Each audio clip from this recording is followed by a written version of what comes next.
Bonjour Monsieur Jadot. Bonjour Madame. L'agriculture qui valorise 53% du territoire français et le secteur agricole sont garants de la biodiversité cultivée domestique et contribuent également à maintenir la biodiversité ordinaire dans notre pays. Les connaissances sur les services environnementaux rendus sont insuffisantes à notre sens. Services rendus par les agriculteurs lorsqu'ils cultivent. Quelles actions pensez-vous mettre en œuvre pour développer la connaissance et valoriser la biodiversité agricole et aussi trouver des solutions concrètes qui ont manqué un peu dans votre propos liminaire, des solutions concrètes et applicables pour conjuguer sécurité alimentaire et biodiversité. Par ailleurs, vous avez dit que les CEPP ne marchaient pas. Ils ont 2 mois d'âge, donc ils existent depuis le 1er janvier. Pouvez-vous me dire quel est le rapport qui vous permet de dire qu'ils ne marchent pas? Merci. Je pense que sur les certificats dont je parlais, le niveau de sanction ou de désincitation n'est pas suffisamment élevé, à mon sens, pour peser dans la décision de beaucoup d'agriculteurs. Deuxièmement, il y a un enjeu de connaissance, c'est vrai, il y a d'abord un enjeu de partage de connaissances qui relève de toute la formation, l'éducation autour de l'agriculture et des agriculteurs. Il y a un enjeu d'indépendance des conseillers qui travaillent avec les agriculteurs par rapport au lobby, notamment de l'agrochimie.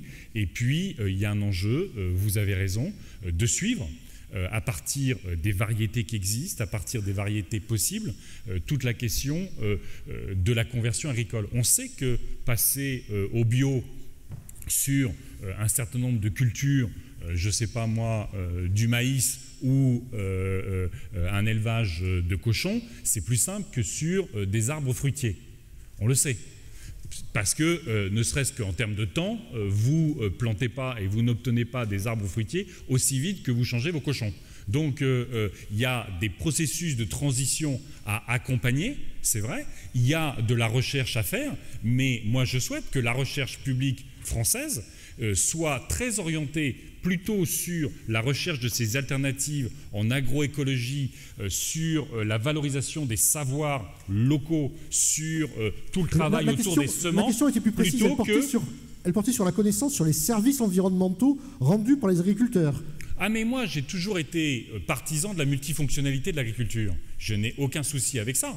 La multifonctionnalité de l'agriculture, oui, mais quand vous savez parfaitement que à l'époque où c'est beaucoup discuté, notamment dans les négociations internationales, la multifonctionnalité de l'agriculture, c'était avec le Japon, avec la Norvège, avec la Suisse, avec d'autres pays, comment on justifie des aides publiques à l'agriculture pour les services environnementaux, pour les services d'aménagement, pour les services de sécurité alimentaire. Le seul problème de la France dans cette affaire-là, c'est qu'elle voulait en même temps avoir ces aides à l'agriculture protégées du point de vue du droit international, notamment de l'Organisation mondiale du commerce, mais elle voulait toujours conserver ses subventions aux exportations pour faire une agriculture très intensive et en partie abîmer, sinon parfois détruire, les agricultures vivrières des pays du Sud.